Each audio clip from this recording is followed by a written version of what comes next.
Bonsoir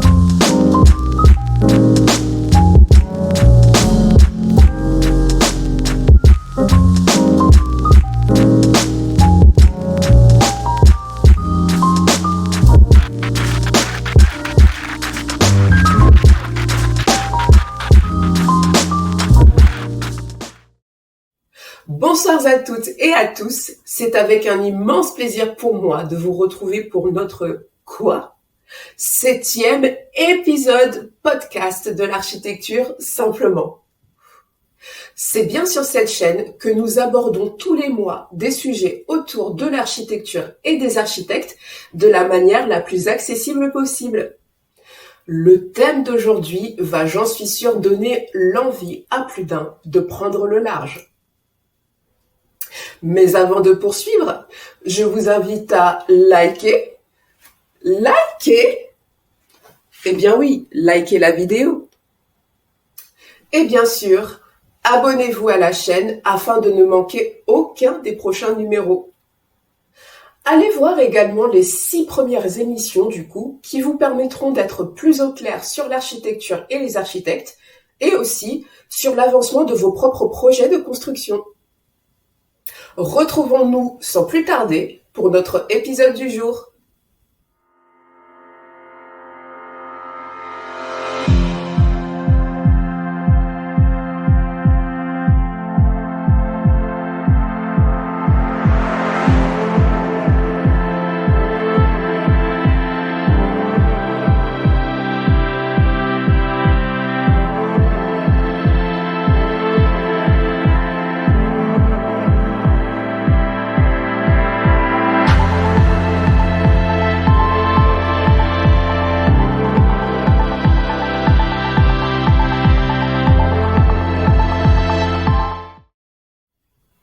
Pour les personnes qui ne me connaissent pas encore, je suis Diziati Pimbi, architecte et ingénieure travaux, également présidente fondatrice de la société Kolenzisa Architecture. Bienvenue sur notre chaîne pour notre nouvel épisode podcast. La France est célèbre grâce à sa diversité architecturale, grâce à son histoire riche et à son influence sur l'architecture mondiale. C'est ce que nous allons explorer ce soir en faisant un petit tour du patrimoine architectural de nos régions. Comme d'habitude, restez bien jusqu'au bout surtout pour profiter à la fin de cette diffusion en live d'avoir un temps de questions-réponses autour de notre thème.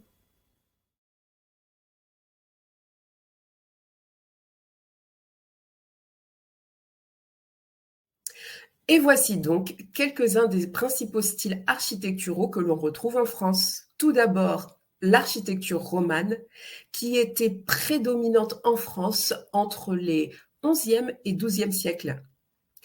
Les églises romanes se caractérisent par leurs murs épais, leurs voûtes en berceau, leurs arcs plein cintre et leurs sculptures religieuses.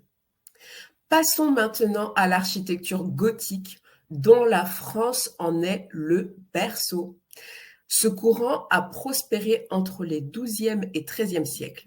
Les cathédrales gothiques françaises, comme Notre-Dame de Paris, se distinguent par leur arc en ogive, leurs rosaces impressionnantes, leurs arcs boutants et, nous pouvons le dire, par leurs vitraux magnifiques.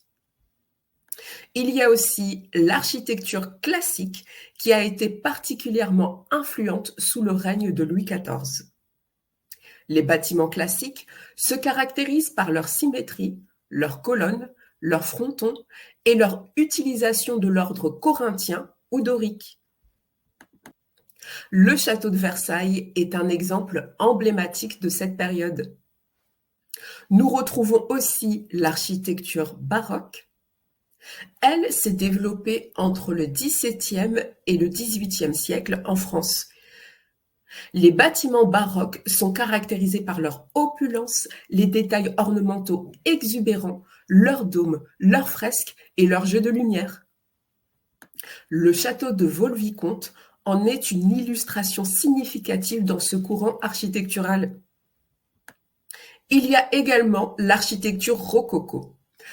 Le rococo est un style architectural qui a suivi le baroque.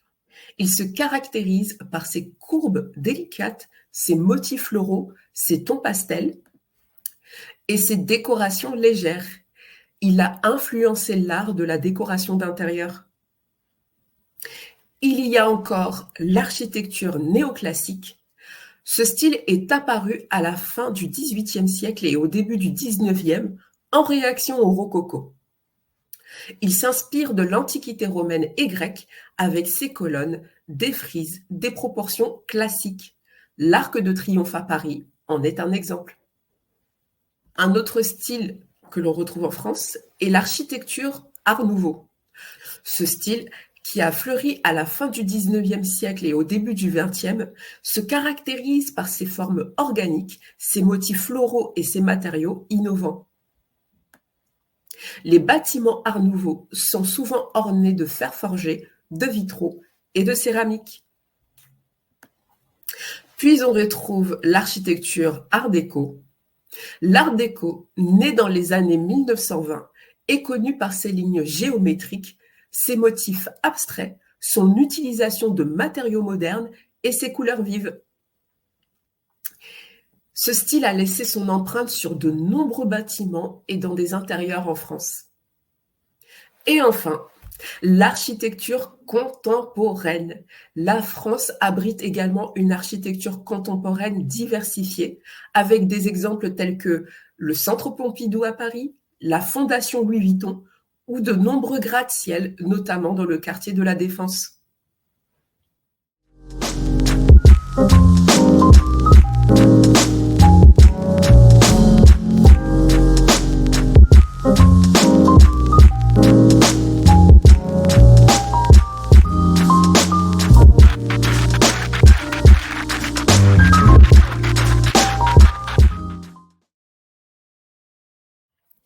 Cette liste de styles architecturaux, qui n'est pourtant pas exhaustive, reflète la riche histoire culturelle et architecturale de la France.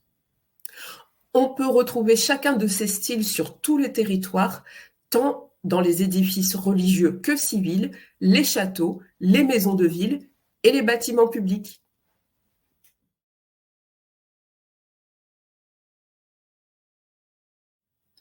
Ce numéro est une invitation à découvrir ou à redécouvrir notre patrimoine national en explorant un style architectural emblématique par région. La France se compose de 13 régions administratives. En regardant la carte qui s'affiche à l'écran du nord au sud, il y a les Hauts-de-France, la Normandie, l'Île-de-France, le Grand Est, la Bretagne, le Pays de la Loire, le Centre-Val de Loire, la Bourgogne-Franche-Comté, la Nouvelle-Aquitaine, l'Auvergne-Rhône-Alpes, l'Occitanie, la Provence-Alpes-Côte d'Azur et la Corse. Il y a également 5 départements et régions d'outre-mer qui sont la Guadeloupe, la Guyane, la Martinique, Mayotte et la Réunion. Sans compter les collectivités territoriales d'outre-mer comme Saint-Pierre-et-Miquelon, la Polynésie française, la Nouvelle-Calédonie et bien d'autres. Pour ce volet, nous nous limiterons aux 13 régions de l'Hexagone. Et si vous êtes intéressé par les styles architecturaux emblématiques de l'outre-mer, faites-le moi savoir pour que je puisse le présenter dans une autre émission. Maintenant que nous avons révisé nos cours de géographie, passons en revue ces styles emblématiques par région. Tout d'abord, les Hauts-de-France, où le style Art déco se retrouve très fréquemment dans l'architecture des villes. Le musée de la piscine est un symbole fort de cette architecture dans cette région. Cet édifice est situé à Roubaix et est considéré comme une prouesse architecturale construite entre 1927 et 1932, à l'initiative du maire Jean-Baptiste Lebas, selon les plans de l'architecte Albert Baer. Elle est inscrite au patrimoine du XXe siècle. Ensuite, allons en Normandie, où on retrouve l'architecture néo-normande. La Villa Strasburger à Deauville ou la gare de Trouville-Deauville en sont de très bons exemples. C'est une architecture qui se caractérise par des bâtiments construits à partir d'une structure en pan de bois, réalisée avec des matériaux modernes. Passons maintenant en Île-de-France. Je pense que tout le monde ici connaît ou a au moins entendu parler de l'architecture haussmannienne, qui est un style typique des immeubles de Paris, construit pendant les rénovations menées par Georges-Eugène Haussmann sous Napoléon III. Il s'agit de bâtiments en pierre de taille dotés de balcons en fer forgé et de toits en mansarde. La région parisienne est également le berceau de l'art gothique. Notre-Dame de Paris, déjà présentée tout à l'heure, en est un de ses emblèmes. Mais s'arrêter sur l'un ou l'autre de ces courants pour l'Île-de-France serait un peu trop facile. Je mets donc en lumière un autre savoir-faire qui n'est autre que l'architecture pavillonnaire de la banlieue parisienne. On retrouve des maisons en meulière dans différents départements et villes d'Île-de-France comme à Rueil-Malmaison, Versailles, Villaines-sur-Seine par exemple, où il s'agit d'une architecture caractérisée par l'utilisation de la pierre meulière en façade, ajustée par des joints réalisés par rocaillage. Ces maisons ont été pour la plupart bâties à la fin du XIXe siècle et au début du XXe dans un style architectural inspiré par l'Art nouveau, dominant à l'époque. Autre caractéristique de ces maisons, c'est l'usage de la céramique et du fer forgé. Elles étaient pour la plupart propriétés de riches Parisiens qui voulaient profiter des joies de la campagne. La pierre meulière est une roche sédimentaire silicieuse, pour ceux qui s'y connaissent, traditionnellement utilisée en meunerie, d'où son nom, pour fabriquer des meules à grains et qui a la caractéristique d'être trouée, ce qui lui donne des propriétés isolantes autrefois appréciées, mais un peu moins aujourd'hui. Il existait de nombreux gisements de pierres meulières dans la région de Paris, en particulier dans la région de Montmorency et en Brie.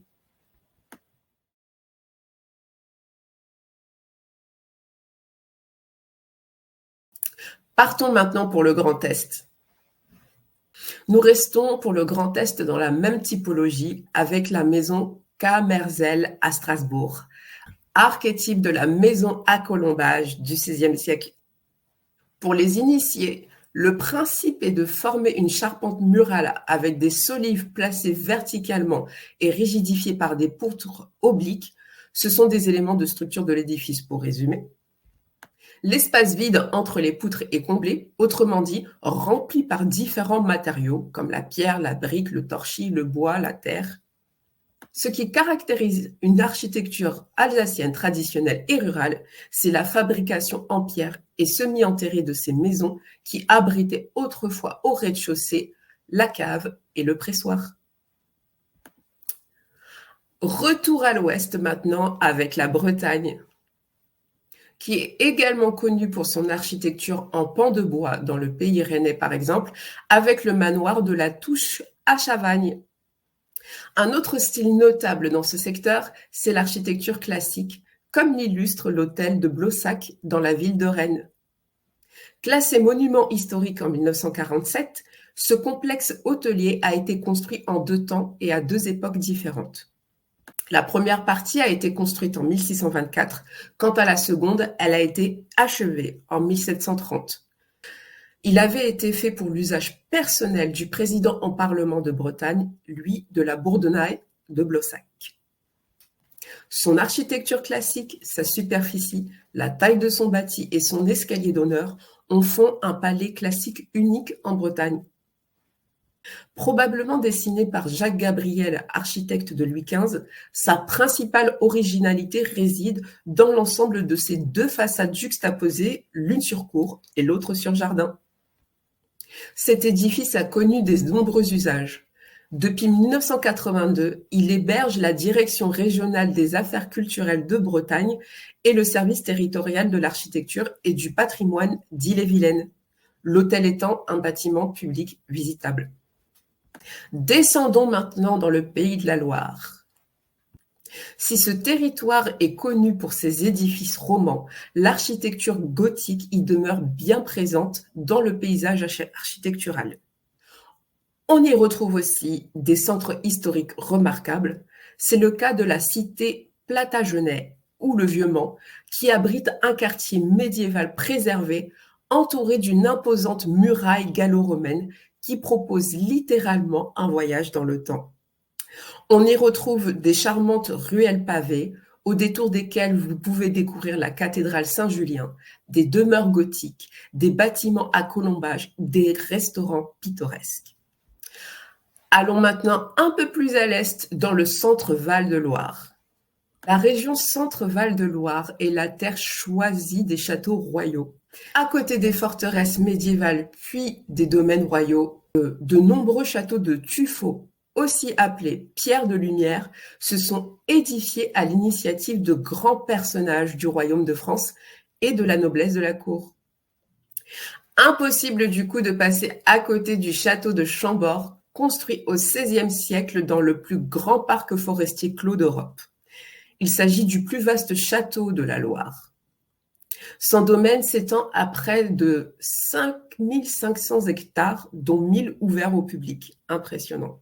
Cet ouvrage est considéré comme un fleuron de l'architecture, édifié à partir de 1519 à la demande de François Ier. Le château de Chambord est aujourd'hui devenu l'emblème de la Renaissance française à travers l'Europe et le monde. Maintenant, rapprochons-nous du Jura avec la Bourgogne-Franche-Comté. J'ai personnellement un coup de cœur pour les hospices de Beaune, aussi appelés l'Hôtel-Dieu. Avec ses façades gothiques, ce monument est considéré comme un joyau de l'architecture médiévale bourguignonne. Dans un contexte de famine et de misère, Nicolas Rolin, le chancelier du duc de Bourgogne, et son épouse Guigonne de Salins fondent l'Hôtel-Dieu de Beaune en 1443 pour venir en aide aux pauvres malades, comme le disait-il. Classé monument historique en 1862, on retrouve les façades gothiques avec de grandes flèches élancées. À cela s'ajoute une toiture aux formes géométriques polychromes qui est devenue le véritable symbole de l'édifice et de la ville. Fidèle à son histoire, les hospices de Beaune possèdent encore aujourd'hui un domaine viticole. Celui-ci regroupe une soixantaine d'hectares parmi les plus grands crus de Bourgogne. Chaque année sont organisées des ventes aux enchères, une des plus célèbres manifestations de charité au monde depuis 1859. Cet événement de renommée mondiale a traditionnellement lieu le troisième dimanche de novembre. Descendons maintenant en Nouvelle-Aquitaine. Il y a bien sûr le style haussmannien de Bordeaux. Mais pour une fois au cours de ce voyage, je vous présente un bâtiment contemporain. C'est la Cité internationale de la tapisserie qui a ouvert ses portes le 10 juillet 2016. Elle intègre l'ancien musée départemental de la tapisserie d'Aubusson, créé en 1982. Cela a été à l'initiative du Conseil général de la Creuse afin de présenter l'histoire et les collections des tapisseries d'Aubusson et du feuilletin, situées dans le département de la Creuse et de la région Nouvelle-Aquitaine. À la suite de l'inscription de la tapisserie d'Aubusson au patrimoine culturel immatériel de l'humanité par l'UNESCO en 2009, et face au manque de place du musée départemental au sein du centre Jean Lurçat pour présenter les collections, il a été décidé de réaliser une cité internationale de la tapisserie dans les bâtiments, reconstruits en 1969 par Robert Dany à l'École nationale d'art décoratif. L'école d'art décoratif d'Aubusson, créée en 1884. C'est pour ce brassage des différentes époques et styles que je vous présente cet édifice.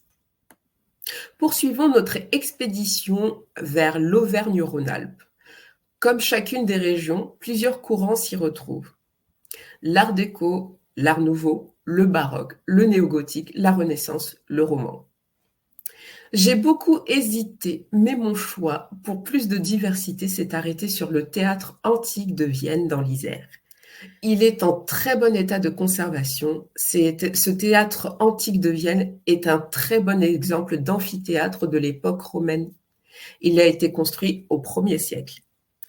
Et je ne pouvais pas quitter l'Auvergne-Rhône-Alpes sans présenter le palais idéal du facteur cheval. Il se situe à Hauterive et c'est l'un des monuments les plus étonnants et fascinants de la région. Ce bâtiment d'art naïf a juste une histoire incroyable puisqu'il a été imaginé et construit par un facteur passionné.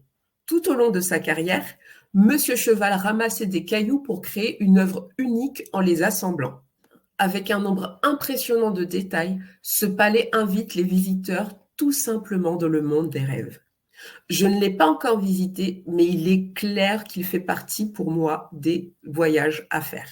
Nous arrivons bientôt au bout de notre périple, il ne reste plus que 3 régions.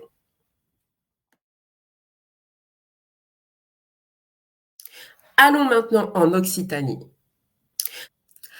Là aussi, le choix n'était pas facile, mais je me suis arrêtée sur des bâtiments réalisés en terre crue, technique qui a retrouvé un nouveau souffle aujourd'hui, utilisée au Moyen Âge et même bien avant, puisque la terre est l'un des matériaux de construction les plus anciens de l'histoire de l'humanité. Ce matériau a été utilisé pour construire des maisons paysannes dans le Gers par exemple. Aujourd'hui, on retrouve également des bâtiments construits en briques de terre. Pour ce qui concerne la Provence-Alpes-Côte d'Azur, non, je ne parlerai pas des architectures contemporaines comme le Museb de Rudy Ricciotti à Marseille, ni la Fondation Louma de Franck Gehry à Arles. Je vous invite plutôt à vous échapper avec moi, orienté plein sud avec vue sur la mer de la Côte d'Azur, le village percé d'Èze, véritable vestige de la présence romaine à partir du IIIe siècle avant Jésus-Christ, qui donne juste le tournis lorsqu'on le visite. Ce village a connu d'autres invasions au cours des siècles et est devenu définitivement française sous Napoléon II en 1860.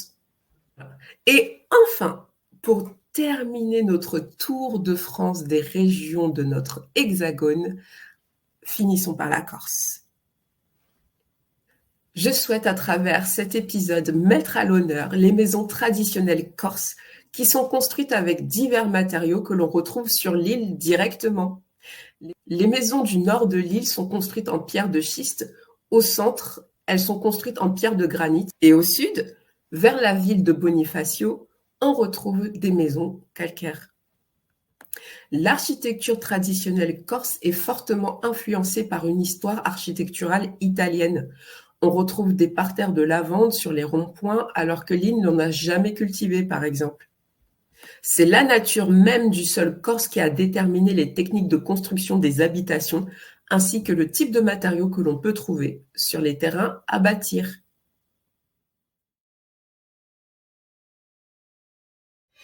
Si ce petit tour de France à la découverte de différents styles architecturaux vous a plu, s'il vous plaît, avant de faire vos valises pour aller vers votre prochain séjour dans nos belles régions, mettez un pouce, commentez cette vidéo et partagez-la, bien évidemment, abonnez-vous à la chaîne.